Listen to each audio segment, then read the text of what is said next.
algunas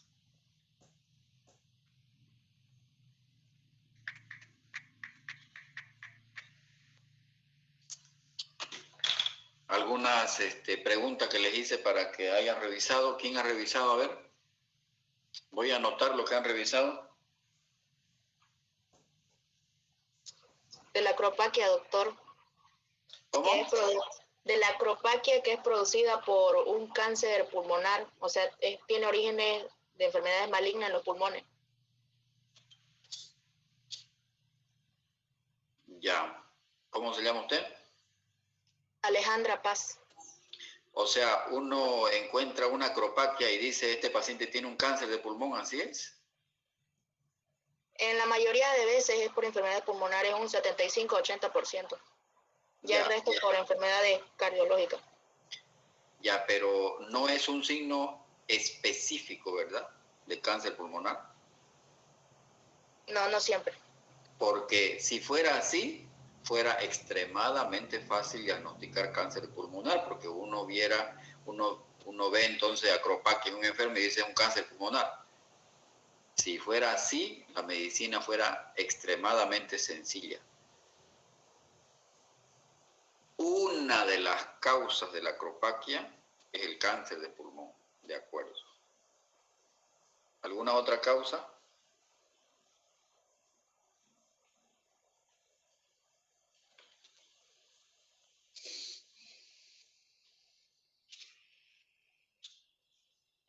Doctor, yo investigué de la cianosis. Ya, ¿qué era lo que tenían que investigar en cianosis? Leer, más que investigar es leer, porque eso ya está descrito. Sí, yo investigué de que la cianosis es producida por la falta de oxigenación en la sangre, y eso es más que todo también por problemas cardíacos y por problemas respiratorios se da. Claro, la cianosis es un síntoma que puede expresar una cardiopatía o una neumopatía. Correcto, no necesita investigar, eso está en el libro de fisiología, inclusive hay la explicación de la cianosis y explica los tipos de cianosis que hemos visto en la diapositiva: cianosis central, cianosis periférica. ¿Qué más tenían que averiguar?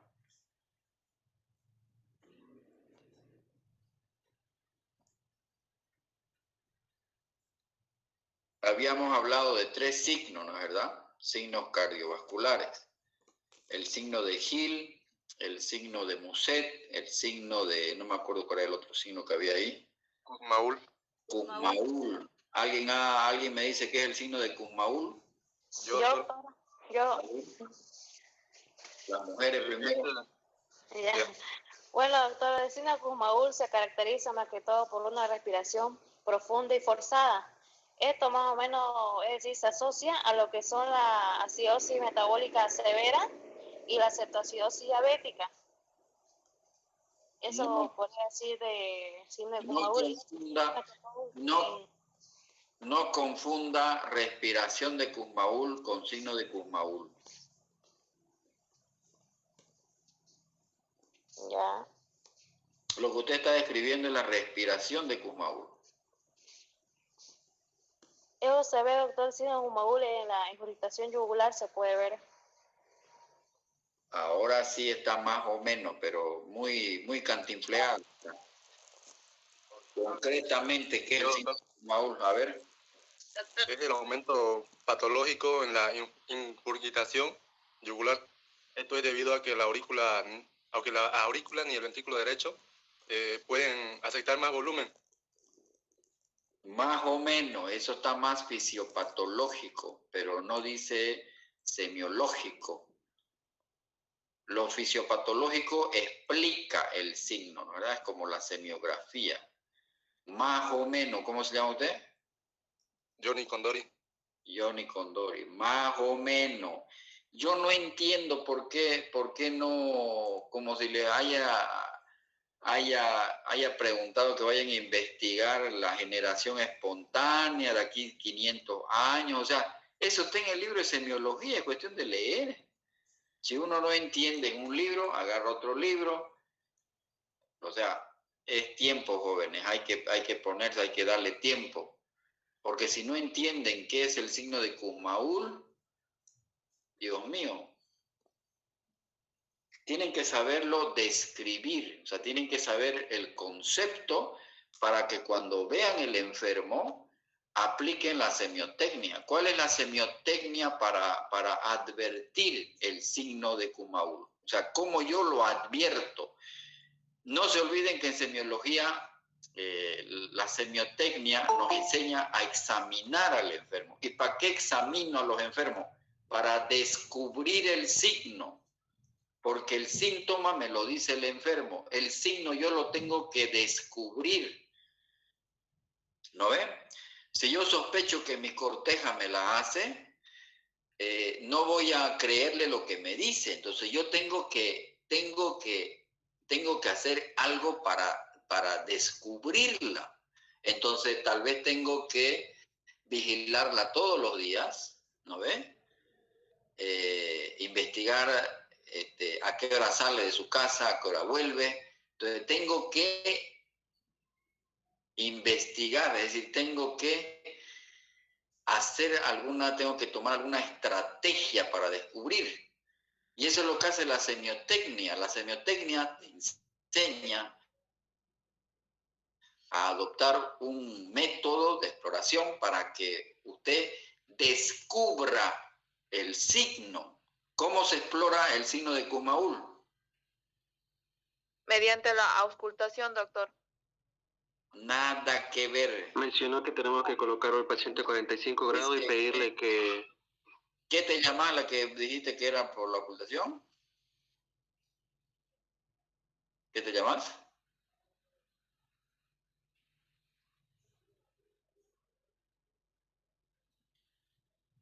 ¿Qué te llamas? Madeline, doctor. Ya. No es por ocultación, Madeline. A ver, otro. Dios mío, son 84 alumnos registrados. Ninguno de los 84 ha leído signo de Kumaul. El signo de Kumaul, doctor, es observar porque es el aumento de la ingurgitación yugular. Si no saben lo normal de las venas yugulares, no van a saber lo patológico. En la anterior clase yo les dije cómo es normalmente, qué es lo que pasa con las yugulares cuando el paciente inspira. Realmente me decepciona. Aquí está el signo de Kumaul. Ese es el signo de Kumaul.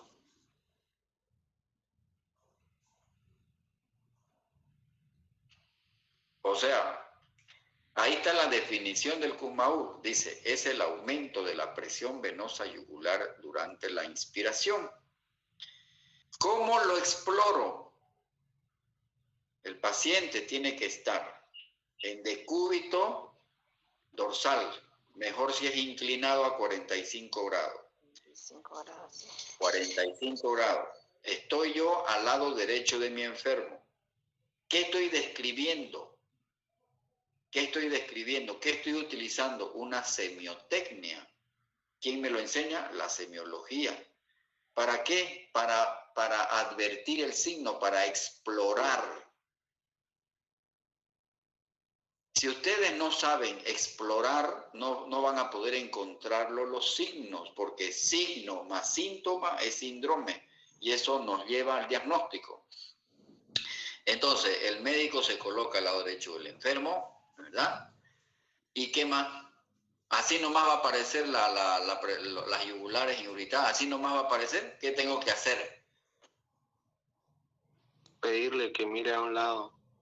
Pedirle que mire a un lado, correcto. Que incline la cabeza a un lado. Luego, ¿qué le hago? ¿Qué le digo? ¿Qué le miento? ¿Qué le digo al enfermo? Normalmente, escúchenme, esto lo dije en la anterior clase, normalmente cuando uno le indica al enfermo que inspire, ¿qué pasa con las yugulares? Se colapsan, doctor. Se colapsan porque la sangre, al aumentar la presión intratorácica, chupa la sangre venosa del sistema venoso de la cabeza. Entonces la sangre pasa de la aurícula derecha, o sea, las la aurícula derecha se llena, entonces se colapsa las venas yugulares porque esa sangre está pasando a la aurícula derecha. En cambio, cuando hay problemas para que se llene la aurícula derecha, porque hay un problema en el llenado, que es la diástole, estas yugulares no se colapsan, se mantienen como está en la gráfica, ingurgitadas. Entonces, la presencia del signo de Kussmaul indica, como dice aquí, esto es fisiopatología, traduce un fallo diastólico grave. ¿Cuáles son las causas? Estas tres enfermedades que en realidad la pericarditis constrictiva va a derrame y el derrame va a taponamiento. Es un continuum, esto es una secuencia de procesos, pero aquí está en letra más grande porque típicamente el signo de Kussmaul aparece en pericarditis constrictiva, que puede ser que generalmente es de tipo crónica. El signo de Kussmaul en el taponamiento cardíaco es fundamental advertirlo, explorarlo, buscarlo. Usted tiene que buscar los signos. Hay signos que pueden estar a la vista. Por ejemplo, este signo es simplemente una irritación yugular. Pero cuando las yugulares se colapsan, o sea, cuando viene la inspiración, estas yugulares se van a colapsar. Yo no puedo verlo así, a simple vista, el signo de Kussmaul. Yo tengo que buscarlo, tengo que explorarlo, ¿no ves? Tengo que, como quien dice, ponerlo, es decir, ¿cómo les puedo decir? A ver, experimentarlo, es decir, hacer que se reproduzca esa irritación yugular. ¿Está entendido lo que es el signo de Kussmaul? No me confundan con respiración de Kussmaul.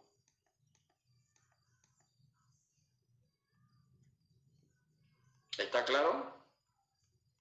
Sí, doctor. Sí, doctor. ¿Y eso no podían leer?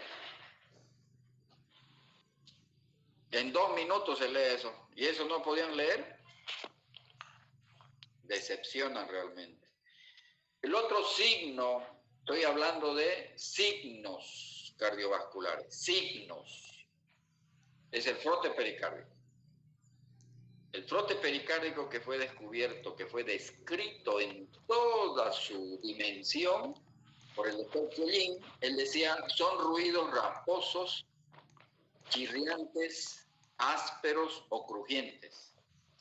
Se magnifican cuando el paciente adopta la posición prona o inclinando el cuerpo hacia adelante. Por lo tanto, para explorar el frote pericárdico, yo le invito a mi enfermo que se siente en semifauler, porque ahí se va a exacerbar el frote. ¿Cuáles son las causas de frote pericárdico? Fíjense que de nada sirve que usted sepa describir un signo, pero si no saben las enfermedades, ¿para qué le sirve? Por eso es que semiología es difícil, porque te obliga a conocer las enfermedades. Entonces, las causas más frecuentes son la pericarditis aguda infecciosa, que generalmente es de origen viral, pero que también puede ser producida por el bacilo de Koch. La pericarditis urémica, cuando la urea está más de 150 miligramos por decilitro en pacientes que están con insuficiencia renal, uno puede ocultar un frote pericárdico.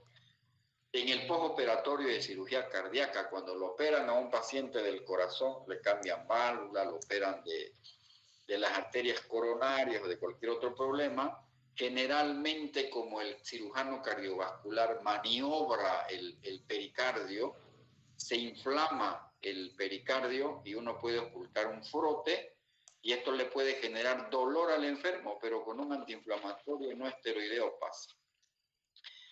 El frote pericárdico forma parte del síndrome de Dressler en los pacientes después que sufren un infarto agudo de miocardio. Y también el frote pericárdico puede deberse a un cáncer metastásico habitualmente de mama que va al pericardio. Una mujer que hace un cáncer de mama se muere generalmente por metástasis a pulmón y se puede morir por taponamiento cardíaco porque hace metástasis al pericardio. Y eso cursa con frote pericárdico.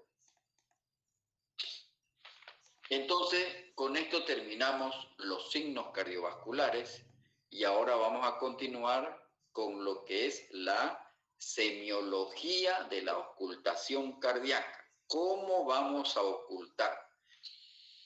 Una condición, un requisito fundamental para que ustedes puedan ocultar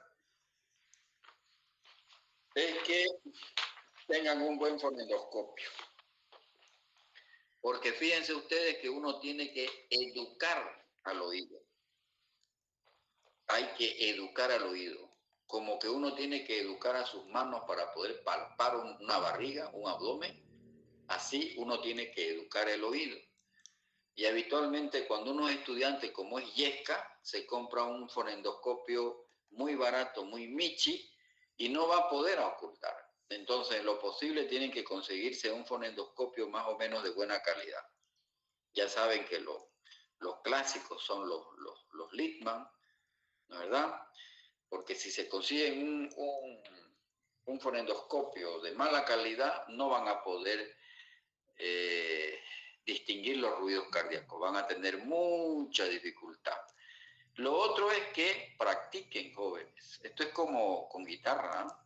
Que ustedes no practican y no me digan que no pueden practicar. Sí pueden practicar. Empiecen a ocultar primero los que tienen corteja a sus cortejas. Fregaron lo que están sin corteja. Los que tienen sus mujeres a sus mujeres y las mujeres a sus maridos. Y bueno, los que no tienen ni corteja ni mujer, a su padre, a su madre, a sus hermanos, a los vecinos. Se sale un día a la calle y empieza a ocultar a todo el mundo. La cosa es que tiene usted que ocultar. Porque si usted no practica la ocultación, no va a poder educar a su oído. Entonces, esa es mi recomendación. Esta parte tal vez es de la semiología cardiovascular, es la más pedregosa, la más difícil, la más complicada, porque el problema es que necesita uno mucho saber de anatomía y de fisiología y de fisiopatología en la ocultación cardíaca. Está muy encadenada, es decir, muy integrado lo que es la anatomía, la fisiología y la fisiopatología en la ocultación. Usted tiene que acordarse mucho de la anatomía, las válvulas, ¿no ve?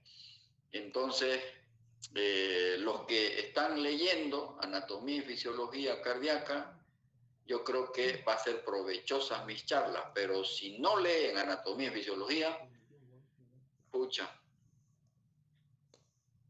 va a ser grave. Entonces, la ocultación es uno de los métodos más valiosos para el examen del corazón. Nos permite el diagnóstico de afecciones valvulares. Cuando se enferman las válvulas siempre se expresan con algún ruido.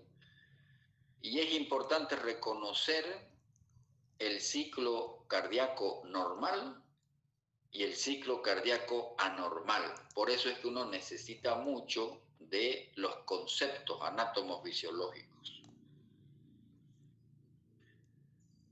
La ocultación es una técnica que solo se adquiere por el aprendizaje a la cabecera del enfermo. Esto lo decía el señor Pedro Zarco. No se puede aprender a tocar guitarra si no la toco, ¿no es verdad? Todos los días tengo que estar con la guitarra para poder aprender y aprenderme las notas, ¿no es verdad? Entonces acá, si usted no se pone el fonendoscopio, no pone el fonendoscopio al pecho del enfermo, no va a aprender. Fíjense que acá parece mentira, pero hay una asociación entre tres sentidos en la ocultación. Fíjense lo que está haciendo esa persona Fíjense, está ocultando, agarrando el fonendoscopio con la mano izquierda y con la mano derecha está palpando el pulso y está mirando las yugulares. Dicen los grandes semiólogos que los médicos nos perdemos en la ocultación, que no podemos sacar conclusiones en la ocultación cardíaca, porque si yo no le miro al pecho del enfermo, mi mente, mi vista se va a perder. Yo no puedo estar pensando en mi abuelita cuando pongo el fonendoscopio al pecho del enfermo. De manera que la ocultación es integrada. Se mira las yugulares o se mira el pecho y ahí hay una asociación de la vista con el oído y se palpa. ¿Por qué es importante poner el fonendoscopio y palpar el pulso? ¿Quién me dice? ¿Cuál es el motivo de hacer eso?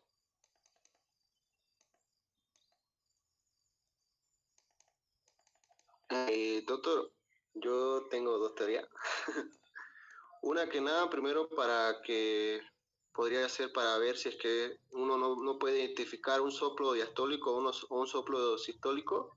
En caso de que el soplo sea sistólico, va a coordinar también con lo que es el pulso. Ese sería uno. Después el otro es la coordinación entre los latidos cardíacos y el pulso. ¿Cuál es tu apellido? Olguera Fernández José. En realidad las dos teorías que tenés son correctas. Solo que te falta argumentarla un poquito más. El motivo de poner el fonendoscopio, agarrar... ¿qué diferencia? ¿Saben ustedes las partes de un fonendoscopio? ¿Qué está colocando en este momento el médico ahí en el pecho? ¿La membrana o la campana? La membrana, doctor. La membrana, doctor. Fíjense que cuando se compra un fonendoscopio tienen que ser con membrana y con campana. La membrana sirve para unos ruidos y la campana sirve para otro tipo de ruido. Eso me van a revisar. ¿Para qué tipo de ruido se sirve la membrana y para qué tipo de ruido sirve la campana? Entonces, la finalidad de que el doctor esté poniendo la membrana del fonendoscopio y simultáneamente esté tomando el pulso es porque normalmente debe coincidir la frecuencia cardíaca con la frecuencia de pulso. La variabilidad debe ser mínima, qué sé yo, no más de 5 latidos. Si la frecuencia cardíaca es 70, la frecuencia de pulso también debe ser 70.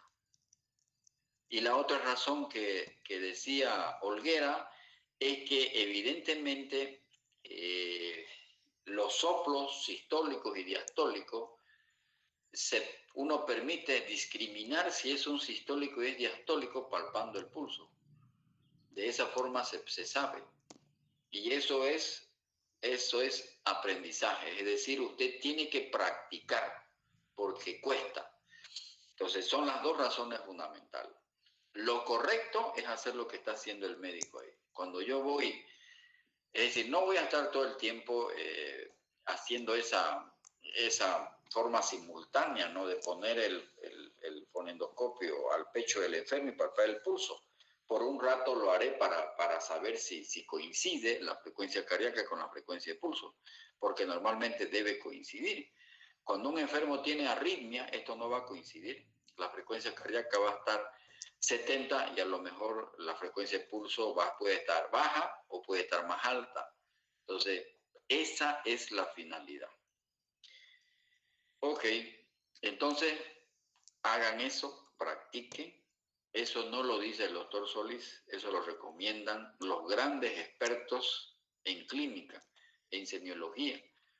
Yo soy un vendeambaiba al lado de un tipo que todo el tiempo está ocultando de los que escriben libros. Es decir, nosotros somos discípulos, pero los maestros recomiendan eso. Entonces, acostúmbrense a hacer esa maniobra de una ocultación integrada. Importantísimo es mirar las yugulares cuando uno oculta. Yo en mi práctica, es decir, cuando atiendo a mis enfermos, intento, porque uno con el tiempo pierde esa sistemática, pierde esa metodología y no siempre hace lo que está en la gráfica, ¿no? Pero es importante porque nos brinda mucha información hacer eso. Entonces, para entender los soplos cardíacos, usted tiene que remontarse a lo que es el ciclo cardíaco. Suma de eventos que se suceden en una revolución cardíaca. Los mismos pueden ser estos fenómenos, estos eventos, fíjense que son eléctricos. Los eventos eléctricos, ¿dónde se traducen? ¿Cómo yo los puedo ver los trastornos, los problemas eléctricos, los eventos eléctricos? A través del electrocardiograma. Pero también en el ciclo cardíaco hay eventos mecánicos, que son los que generan la sístole y la diástole. ¿Cuánto dura el ciclo cardíaco normalmente?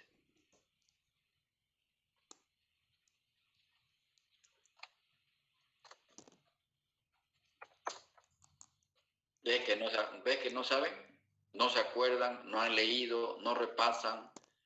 ¿Cuál dura más, la sístole o la diástole? Se puede ver en el electrocardiograma la sístole y la diástole. ¿Se dan cuenta? No están leyendo. Entonces, mi clase de ocultación cardíaca, la teoría, lo teórico, porque si uno con el paciente pone en práctica lo teórico, pero si usted no sabe ni lo teórico, ¿qué es lo que va a encontrar? No va a poder encontrar nada en la práctica. ¿Se dan cuenta? Entonces, ¿cuánto mide normalmente el ciclo cardíaco? En tiempo, ¿cuánto mide? El corazón late todo el tiempo, las 24 horas del día, no descansa. ¿Cuánto late? Los invito a que vayan a repasar. Entonces, los fenómenos... No sí. Es un segundo por ciclo, 0,5 en la diástole y 0,3 en la sístole. No me equivoco. ¿Y si te equivocas? Si te equivocas, te aplazas, ¿no? Vas a tener 0 en tu pregunta. Entonces, para no estar en la duda, vaya y lea y mañana viernes me dice. 77. Los fenómenos acústicos, los eventos acústicos son los que uno va a buscar con el fonendoscopio, porque son los ruidos cardíacos. Normalmente hay 2 ruidos cardíacos, pero puede haber un tercer ruido cardíaco y un cuarto ruido cardíaco. Hay eventos palpatorios. El pulso es una expresión del gasto cardíaco, de la frecuencia cardíaca. Por eso es que en la sistemática de los signos vitales no puede ir primero la frecuencia de pulso y luego la frecuencia cardíaca. Para que haya frecuencia de pulso tiene que haber frecuencia cardíaca. Entonces primero es presión arterial, frecuencia cardíaca, frecuencia de pulso, frecuencia respiratoria, temperatura, saturación de oxígeno y glicemia. Así es la secuencia de los signos vitales, no al revés. Yo los voy a aplazar a los que me pongan primero frecuencia de pulso. El pulso es la expresión del gasto cardíaco. Tiene que haber primero frecuencia cardíaca para que haya frecuencia de pulso. Y hay eventos visibles. Obvio, cuando yo miro el cuello, yo veo ahí el pulso venoso. Fíjense que en el ciclo cardíaco hay estos 5 eventos importantísimos para poder entender la ocultación. ¿Cuáles son las normas para una ocultación cardíaca correcta? Hay que practicar en un ambiente tranquilo, con luz, para que nada nos distraiga. No se puede ocultar con la puerta abierta y el ruido de las motos, el ruido de la gente, ¿verdad? Tiene que estar tranquilo el lugar. Los fenómenos acústicos del corazón oscilan entre 16 y 1000 Hz. El estetoscopio toma estos sonidos de la pared torácica y los transmite a nuestro oído. Los fonendoscopios tienen, ¿cuántas partes tienen? 1, 2, 3, 4 partes. ¿Qué se llaman esto? La oliva. Las olivas. Esto.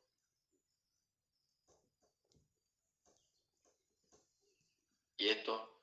Y esto. Aurícula. ¿Esto qué es? ¿Qué se llama esto? Aurícula. ¿Cómo que aurícula? Arco metálico. No, tiene un nombre esto. La tubuladura. ¿Y esto? Que puede ser, hay fonendoscopios que solo tienen membrana y no tienen campana. Tienen una válvula, ¿no ves ahí? Yo puedo girar para ver si uso la membrana o la campana. ¿Cómo sabe usted que un fonendoscopio es bueno? Generalmente por el peso. Los fonendoscopios Littmann, usted los diferencia porque hay Littmann truchos también, ¿no es verdad? Entonces el Littmann original es pesado. Esa es una diferencia fundamental. Hay los Littmann clásicos, hay Littmann cardiológico, ya, para los cardiólogos, digamos, vamos a decir así, para los que les gusta la ocultación. Y un buen fonendoscopio, un Littmann, le cuesta $120, digamos, ¿no? Uno puede encontrar más económicos, pero hay que ver porque pueden ser truchos. Les comento que hay fonendoscopios que llegan a costar hasta $1.200. Son unos fonendoscopios como para enseñar a los estudiantes. Yo como soy yesca, yo no tengo ese fonendoscopio, pero para mí fue una sorpresa cuando en un congreso vi unos fonendoscopios, una maravilla. Uno le puede transmitir lo que está ocultando al estudiante. Tienen un sistema para compartir los ruidos con el estudiante. Ok, entonces la campana detecta sonidos de baja frecuencia y el diafragma los sonidos de alta frecuencia. Esa es la razón por la cual hay fonendoscopios con membrana y con campana. Entonces, idealmente debe hacerse en ambiente óptimo. Hay que acostumbrar al oído, hay que educar al oído en una cadencia binaria. Binaria quiere decir dos. Entre el primer ruido cardíaco y el segundo ruido cardíaco hay un pequeño silencio. Y entre el segundo ruido cardíaco y el primer ruido cardíaco del siguiente ciclo, a eso se llama el gran silencio. Los ruidos cardíacos, es decir, cuando avancemos electrocardiografía, que dicho sea de paso ya deben estar revisando el electrocardiograma, vamos a ver en el electrocardiograma dónde se ve, dónde corresponde la sístole y dónde corresponde la diástole. Hay que identificar ruidos agregados, porque lo primero que uno hace cuando va y pone el fonendoscopio al pecho del enfermo es ocultar lo normal. Y lo normal se refiere a esta cadencia binaria de los dos ruidos cardíacos. ¿Cómo se describe en la historia clínica los ruidos cardíacos? Por abreviatura, R1 o R2. Esa palabra R es ruido. Y también puede uno poner S1, S2. ¿Cómo está el S1? ¿Cómo está el S2? Lo primero es lo primero. Hay que ocultar, hay que detenerse si los ruidos cardíacos son normales, el S1 y el S2. Luego yo voy a preocuparme si encuentro ruidos agregados, anormales, que no deben existir. Luego, importante es explorar los diferentes focos de ocultación, que eso ya vamos a ver ahorita enseguida. Importante es explorar las arterias del cuello y también se debe explorar el dorso, porque hay cardiopatías cuyo soplo se irradian al dorso. Ya vamos a ver eso, no se preocupen. Resulta que los ruidos cardíacos se pueden modificar con cambios de posición. Yo puedo sentarlo al enfermo y poder ocultar mejor el segundo ruido cardíaco. El primer ruido cardíaco se oculta mejor en posición de decúbito lateral izquierdo. Los dos ruidos, el foco aórtico y el foco pulmonar, para encontrar ruidos anormales en el foco pulmonar y en el foco aórtico, en la posición de sentado se oculta mejor. También los soplos, los ruidos cardíacos se modifican con la respiración y se modifican con el esfuerzo. Fíjense cómo se va complicando la ocultación. O sea, lo habitual cuando uno ve a un estudiante de medicina o un médico recién egresado es que no hace esto, ¿no es verdad? Se dedica simplemente a poner el fonendoscopio al pecho y ahí se acabó. Pero no se lo ve explorar cuello, no se lo ve ocultar el dorso, no se lo ve diciendo al paciente, deje de respirar un ratito, o si no, meta aire, bote el aire, ¿no ve? Entonces, fíjense ustedes cómo uno, por esa razón es que uno no llega a hacer diagnóstico de los soplos, o sea, no llega es decir, a sacar conclusiones de esos ruidos cardíacos, porque no cumple las normas, los protocolos de los semiólogos que nos dicen, que nos enseñan que cuando uno pone el fonendoscopio al pecho, tiene que hacer todo esto. La técnica de exploración, importante, hay consideraciones en relación al ambiente, el paciente, el médico y el instrumento. ¿Quién fue el que descubrió el estetoscopio? Este señor, René Teófilo Jacinto Laennec, un francés, ¿no ve? Y su fonendoscopio de él era de madera. A él le daba vergüenza, cuando la madre lo llevaba a su niño, a él le daba vergüenza hacer una ocultación directa. Es decir, él tenía que poner los oídos en la espalda para ocultar los ruidos pulmonares o cardíacos. A él le daba vergüenza y por eso inventó el estetoscopio, este señor Laennec. Para que ustedes se acuerden, Laennec también fue el que describió la cirrosis. El término cirrosis lo acuñó este señor. Esta gente pues estudiaba. Nosotros pues somos vagos, neumogástricos. Esta gente sí estudiaba y hacía diagnóstico. Y como a él le daba vergüenza, por eso inventó ese fonendoscopio de madera. No pues, ahora ya son modernos los fonendoscopios, ¿no es verdad? Pero la idea inicial nació de este señor. La mayor parte de los descubrimientos de la medicina jóvenes han nacido de Europa. La mayor parte de los grandes descubrimientos han nacido de gente muy pensante de Europa. Funciones del estetoscopio para detectar las diferentes frecuencias se tienen dos modos, ¿verdad? El modo campana y el modo diafragma. El modo campana para los ruidos de baja frecuencia, ya vamos a ver cuáles son esos soplos de baja frecuencia, y el modo diafragma para los de alta frecuencia. Fíjense que Littmann, uno de los grandes adelantos de la ocultación, lo hizo este señor en 1956. Entonces, fíjense ustedes, ruidos graves con la campana, ya estamos entrando en grano para que ustedes vayan memorizando esto. Con la campana se ocultan ruidos graves.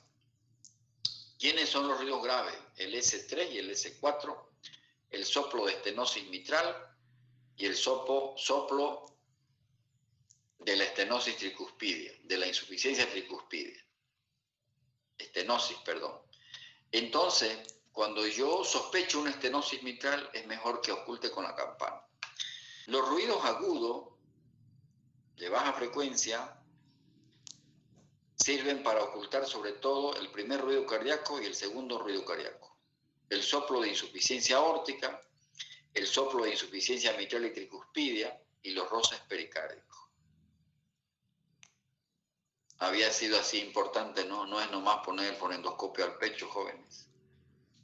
Entonces, la semiotecnia es ocultar con el paciente en decúbito, pero también debo hacerlo en semisentado y en la posición lateral izquierda, que se llama la posición de pachón. ¿Se acuerdan una gráfica donde habían 3 maniobras para ocultar los soplos?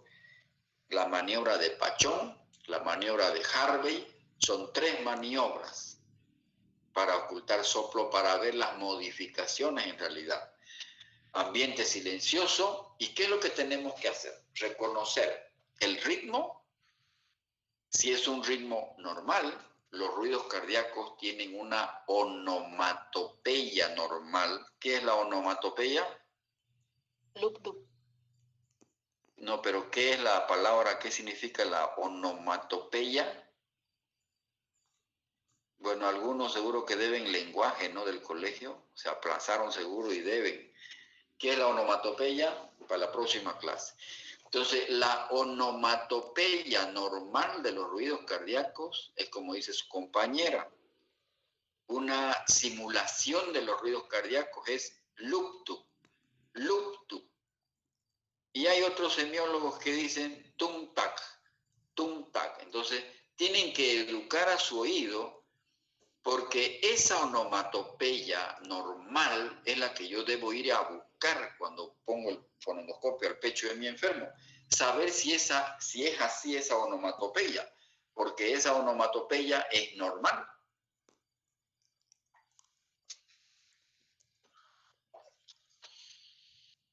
Y aquí se complica porque yo tengo que discriminar la sístole y la diástole. Los ruidos presentes en sístole y en diástole. Lo que decía su compañero, ¿no es verdad? ¿Cómo yo voy a diferenciar un soplo cuando es sistólico y cuando es diastólico? Entonces, tengo que hacer lo que veíamos en la primera gráfica, ¿no es verdad? Poner el fonendoscopio, agarrar con la mano izquierda y con la mano derecha, palpar el pulso. Entonces, la ocultación cardíaca, fíjense que esta es la posición de pachón. Fundamentalmente, cuando uno sospecha de una estenosis mitral, debe colocarlo al paciente en decúbito lateral izquierdo. ¿Dónde está el brazo izquierdo? En la cabeza, hacia la cabeza.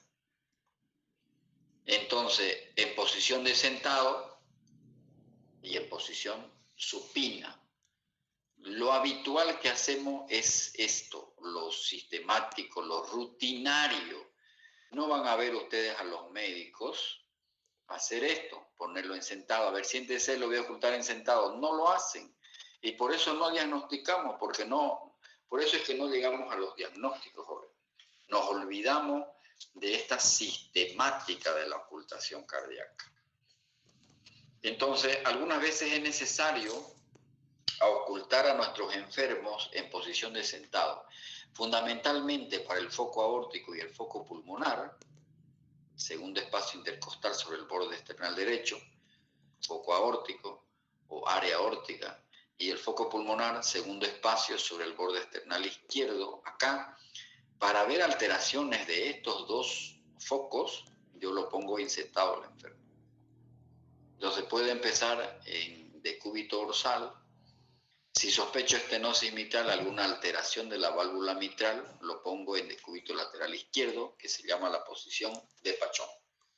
Entonces, la onomatopeya de los tonos cardíacos es esta: loop-tup, loop-tup, loop-tup. El primer tono cardíaco, que yo lo puedo poner en la historia clínica así, primer tono tono cardíaco, segundo tono cardíaco, usted tiene que describir cómo está este primer tono cardíaco, saber si es normal. ¿Y cómo yo sé que es normal? Porque tiene unas características el primer tono cardíaco. Tiene una adoración y tiene un timbre. ¿No ven? Entonces tienen que ir a leerme. El primer tono cardíaco fisiopatológicamente se debe al cierre de las válvulas auriculoventriculares durante la sístole ventricular. En cambio, el segundo tono cardíaco se debe al cierre de las válvulas semilunares durante la diástole ventricular. Acá es sístole y acá es diástole. ¿Se dan cuenta cómo estamos integrando los conceptos mecánicos, hemodinámicos, eléctricos? Por eso es que es difícil la ocultación cardíaca. No es nada fácil. ¿No ven? ¿Estamos? Todo esto que estoy diciendo está en el libro de semiología. No necesitan ir a internet e investigar tonos cardíacos. Todo está. Lo que sí pueden hacer es bajar un video de las redes sociales y para que escuchen, para que lo eduquen a su oído. Pero lo mejor es ocultarse uno mismo o ocultar, ya saben, a la cortejo, a la gémulo, ¿verdad? O a su padre, o a su madre, o a su hermana la ocultan. Y tienen que ir educando a su oído cómo es el primer ruido cardíaco y cómo es el segundo ruido cardíaco. ¿Estamos yendo bien? Sí, doctor.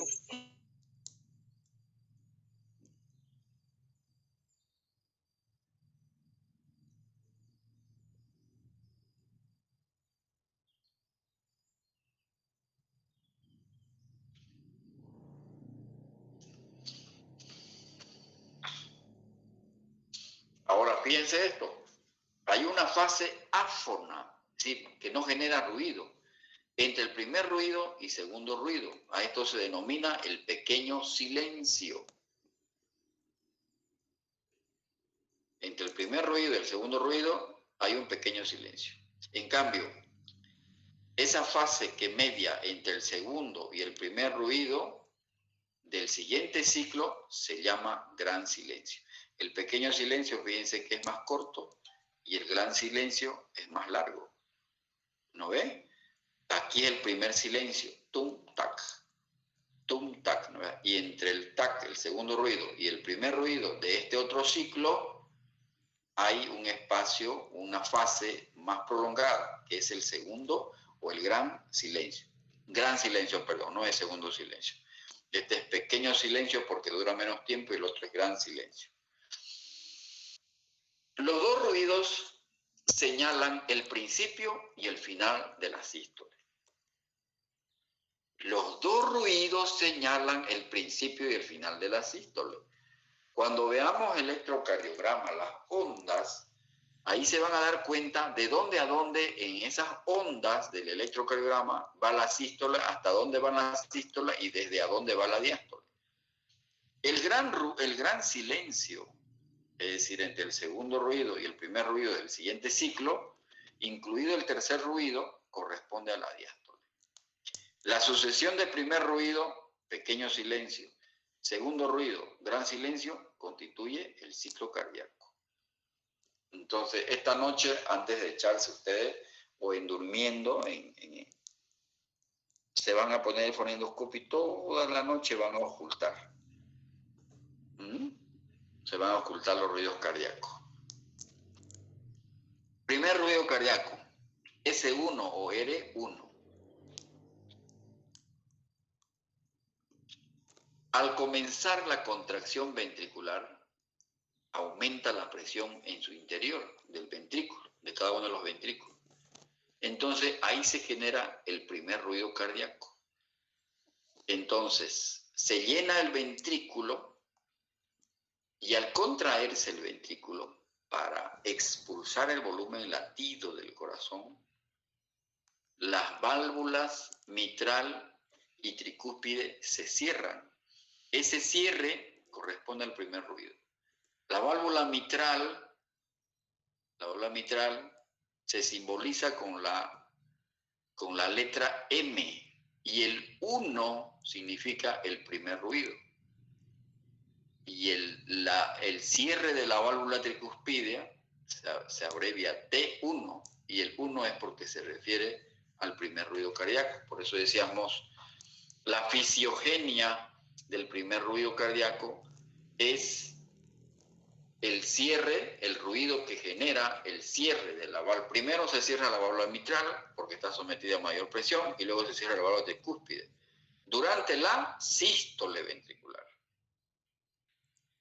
El primer ruido cardíaco se ausculta mejor en la región del ápex, de la punta cardíaca. Sigue subiendo la presión dentro de los ventrículos, ¿no ve? Se abren las válvulas aórtica y pulmonar, y sale la sangre hacia la aorta y la arteria pulmonar. La sangre tiende a volverse, a refluir por la arteria pulmonar, y por la arteria aorta tiende a volverse esa sangre. ¿Y qué pasa? En ese momento se cierran las válvulas sigmoideas, y ahí se genera el segundo ruido. Entonces, el primer ruido representa el cierre de las válvulas auriculoventriculares, dura 14 centésimas de segundo, da comienzo a la sístole ventricular, su onomatopeya es LU, los dos componentes se escuchan al unísono. El silencio que media entre el primer ruido y el segundo ruido, pequeño silencio, es la sístole. Todo ruido sobreañadido en esta zona es sístole. Entonces, ¿qué significa el primer ruido? Concluyendo, cierre de las válvulas auriculoventriculares, comienzo de la sístole, casi nunca se desdobla, es de menor tono, más prolongado que el R2, y es simultáneo con el pulso carotídeo. Importantísimo es eso. Simultáneo con el pulso carotídeo. ¿Qué alteraciones hay en relación al primer ruido cardíaco? Cuando está aumentado, cuando uno lo escucha muy fuerte al primer ruido cardíaco. El síndrome de Wolff-Parkinson-White es un trastorno genético en el que la persona nace con un haz anómalo que se llama el haz de Kent, que fue descrito por Wolff, por Parkinson y por White. Son tres médicos. Y en este síndrome de Wolff-Parkinson-White, que produce mucha arritmia cardíaca, el PR es corto en el electrocardiograma, y eso genera un primer ruido acentuado. La presión auricular aumentada, incluso al final de la diástole, también provoca un primer ruido cardíaco fuerte, vigoroso. Estenosis mitral, estados hiperdinámicos, los shunt de izquierda a derecha, por ejemplo, comunicación interauricular, cuando la sangre pasa de aurícula izquierda a aurícula derecha, comunicación interventricular, y en los casos de taquicardia, el primer ruido cardíaco está muy aumentado. ¿En qué caso el primer ruido es al revés? No se lo oculta bien, está atenuado. Cuando hay una estenosis de la válvula mitral y esa válvula está muy calcificada, pero sobre todo cuando hay insuficiencia mitral. La insuficiencia mitral lo apaga al primer ruido cardíaco.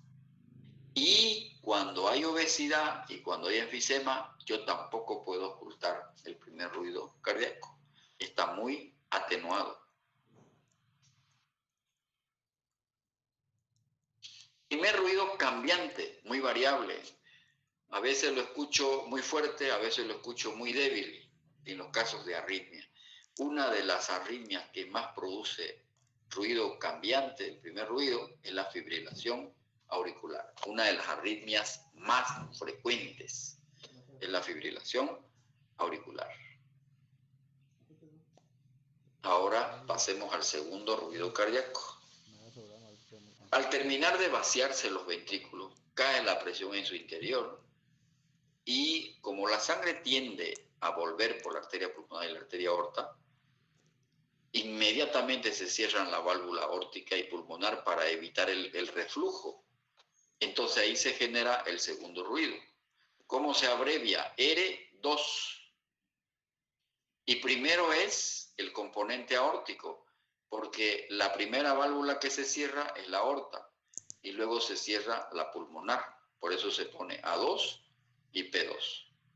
¿Dónde se oculta mejor el segundo ruido cardíaco? En los focos de la base, en el foco aórtico y en el foco pulmonar. En cambio, el primer ruido cardíaco se oculta mejor en el ápex.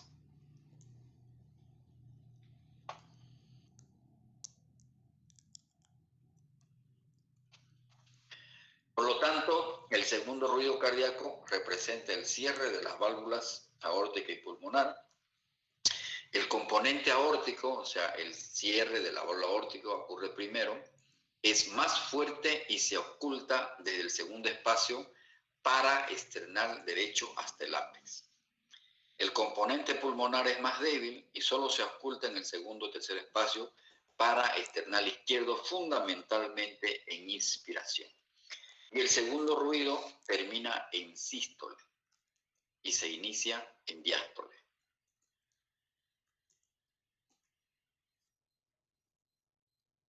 El R2 tiene un tono mayor y es más seco. Representa el cierre de las válvulas aórtica y pulmonar. Siempre, dicen los semiólogos, siempre escuche en el segundo espacio intercostal izquierdo, el segundo ruido, en inspiración y en expiración, porque ahí usted va a ver las anormalidades que pueden existir en relación al segundo ruido cardíaco.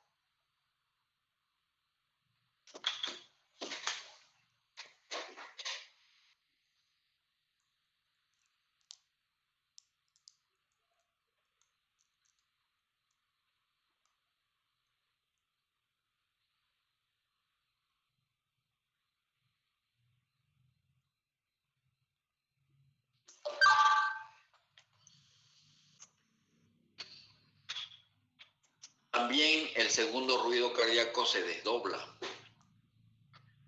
Una de las condiciones donde se desdobla el segundo ruido es cuando hay bloqueo completo de la rama derecha. El bloqueo completo de la rama derecha, eso vamos a ver en electrocardiografía, puede ser provocado por el Chagas, puede ser provocado por la hipertensión pulmonar, puede ser provocado por la estenosis mitral, puede ser provocado por el conducto arterioso persistente. Entonces, estos son anormalidades de los ruidos cardíacos, tanto del primer ruido cardíaco como del segundo ruido cardíaco. La estenosis de la válvula pulmonar también provoca un desdoblamiento. ¿Cómo yo voy a ocultar un desdoblamiento del segundo ruido? Si normalmente la onomatopeya es tum-tac, entonces el desdoblamiento yo lo puedo ocultar tum-trac, ¿no verdad? Entonces, jóvenes, los médicos tienen que ser muy imaginativos.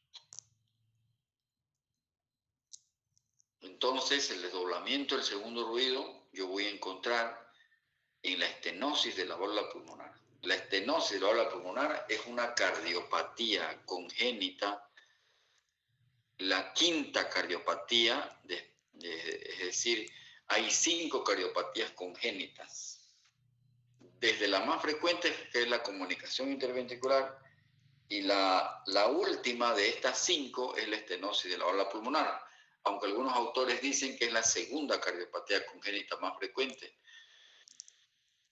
Entonces, y es más frecuente en los varones que en las niñas. Por lo tanto, mientras más estenosada esté la válvula pulmonar, es más fuerte el desdoblamiento del segundo ruido cardíaco. También el desdoblamiento el desdoblamiento del segundo ruido, en esta cardiopatía, que es la comunicación interauricular, es un desdoblamiento fijo, o sea, todo el tiempo yo lo escucho independientemente de la fase respiratoria. Esta cardiopatía es más frecuente en las mujeres y es una de las cardiopatías que también se le encuentra en las mujeres embarazadas. O sea, no es porque ocurra por el embarazo, sino que la mujer nace con la cardiopatía, se embaraza y resulta que recién ahí empiezan los problemas de la comunicación interauricular. Empieza a darle problemas a la mujer embarazada porque empieza con cansancio. Entonces el médico la oculta y le encuentra un soplo sistólico sobre el borde esternal izquierdo y llama la atención porque aquí está desdoblado el segundo ruido cardíaco, tum track, tum track. Entonces, este desdoblamiento fijo del segundo ruido cardíaco es característico de la comunicación interauricular. ¿Y por qué se llama fijo? Porque está desdoblado tanto en expiración como en inspiración. Y cuando se le saca un electrocardiograma al enfermo, tiene un patrón de bloqueo completo de la rama derecha. Eso vamos a ver cuando veamos electrocardiografía. ¿En qué casos el segundo ruido cardíaco está aumentado de intensidad? O sea, suena muy fuerte. En hipertensión arterial, en los casos de aortoesclerosis y en la coartación de la aorta, que es una cardiopatía congénita que cursa con hipertensión arterial y que se presenta ya en los niños. Si un niño yo le encuentro hipertensión arterial, tengo que sospechar que ese niño ha nacido con una cardiopatía congénita tipo coartación de la aorta. Y entonces fíjense ustedes cómo se va graficando los ruidos cardíacos. Aquí está el primer ruido cardíaco y aquí está el segundo ruido cardíaco. Entre el primer ruido cardíaco y el segundo ruido cardíaco se encuentra la sístole. Fíjense que normalmente hay estos dos ruidos, pero resulta que en algunas situaciones yo puedo encontrar un tercer ruido cardíaco que aparece después del R2 y el R4 que uno diría, pero ¿cómo? Este L4 debería estar acá. No, señores, el cuarto ruido cardíaco aparece antes de la sístole. Uno lo oculta antecitos del primer ruido cardíaco. Y eso es lo que vamos a seguir definiendo. Cómo es el tercer ruido cardíaco y cómo es el cuarto ruido cardíaco. Entonces, fíjense ustedes en esta gráfica también, el cuarto ruido cardíaco que antecede al primer ruido cardíaco es presistólico, porque el primer ruido cardíaco, acuérdense que se inicia con la sístole ventricular, ¿verdad? Es presistólico, se debe a una contracción auricular y se presenta cuando hay rigidez ventricular, se oculta mejor en el ápex y es de frecuencia baja.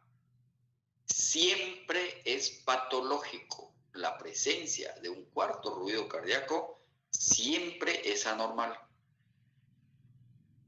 El R3 que aparece después del segundo ruido cardíaco es diastólico. No se olviden que el segundo ruido corresponde ya a la diástole. Es de frecuencia baja. Se debe a un llenado ventricular abrupto y se produce en la insuficiencia mitral y tricuspide. Estos conceptos que son eminentemente semiológicos, hemodinámicos, tienen que meterse a la cabeza, jóvenes. Porque si estos conceptos no están claros, cuando pasen a cuarto año de medicina y hablemos ya de enfermedades cardiovasculares, valvulopatías, una estenosis mitral, una insuficiencia aórtica, una estenosis aórtica, hipertensión arterial. Si no está bien claro, mañana voy a preguntar, a ver, voy a ver si han captado bien qué es el cuarto ruido, qué es el tercer ruido. Me voy a dar cuenta si están leyendo. Entonces, el R3, acuérdense dónde está el R3, está acá, después del segundo ruido. El R3 es un ruido extra. Se debe a un llenado rápido del ventrículo. Indica sobrecarga de la aurícula izquierda. ¿Dónde se oculta mejor? En ápex, en supino lateral izquierdo y con la campana, o sea, en la posición de pachón. Representa inicio de diástole, aumenta con la inspiración y el ejercicio, y cuando se elevan las piernas, al provocar un retorno venoso aumentado, es decir, si yo estoy con el paciente en decúbito dorsal y elevo sus piernas, va a aumentar el tercer ruido cardíaco. O sea, uno puede ocultar el tercer ruido cardíaco. Entonces, el tercer ruido cardíaco puede estar o no presente, puede ser normal o patológico, es producto de vibraciones durante el llenado rápido del ventrículo izquierdo en diástole, puede ser normal en jóvenes, pero no en adultos. Y este tercer ruido cardíaco se oye cuando el paciente está en insuficiencia cardíaca y se escucha mejor en el ápex con la campana en posición de pachón.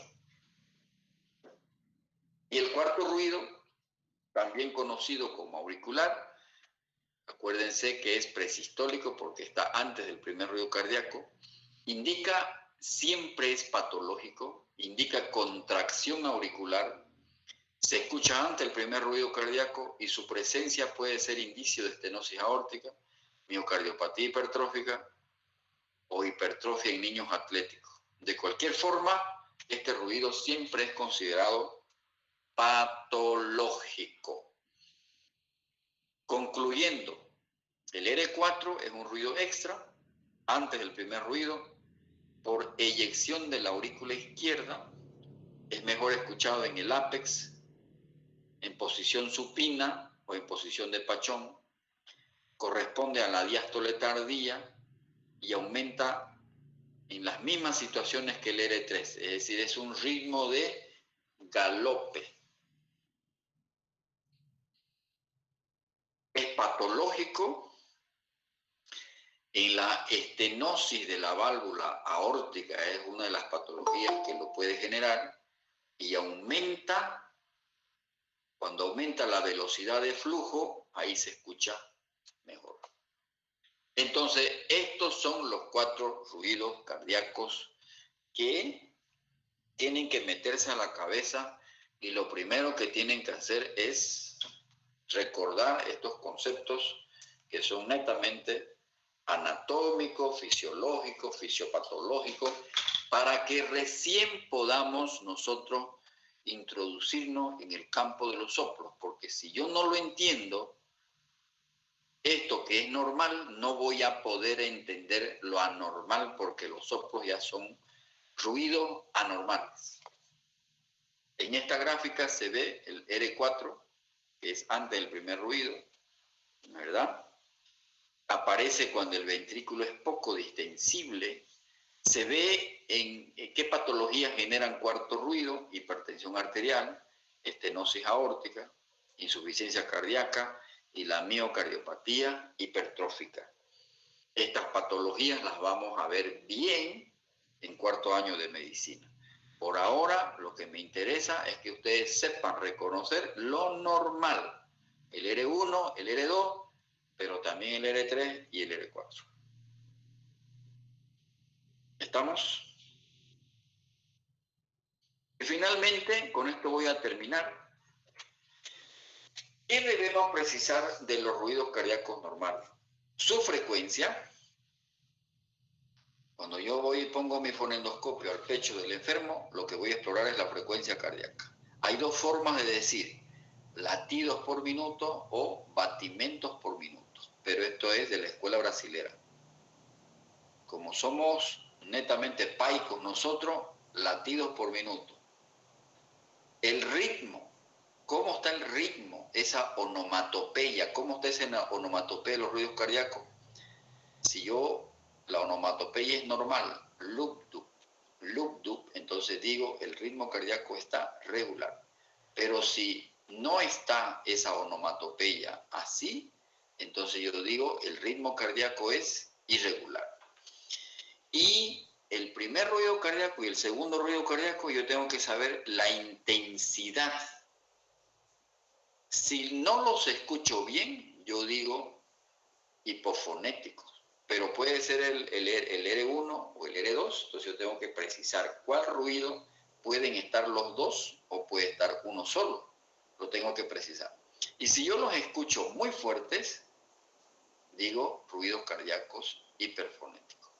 Entonces, estas tres características semiológicas tienen que meterse al disco duro porque eso es lo normal, eso es lo que yo voy a explorar en los ruidos cardíacos.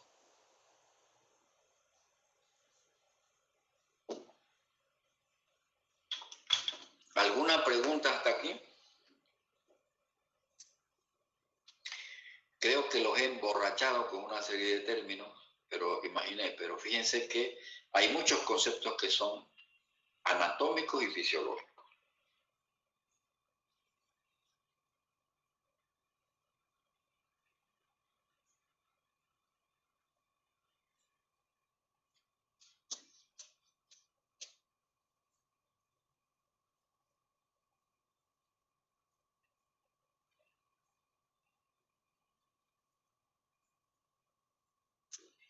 ¿No hay preguntas?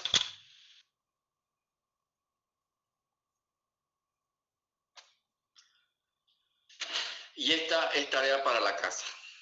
¿Qué patologías apagan los ruidos cardíacos?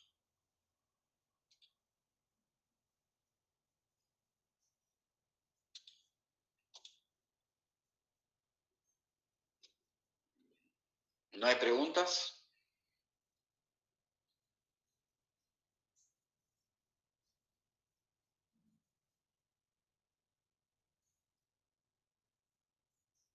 ¿No hay preguntas? Doctor. Sí.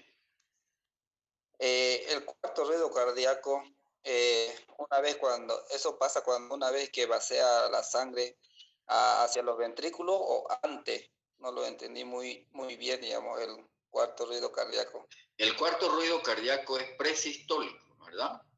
Ocurre cuando el corazón tiene dificultad para llenarse.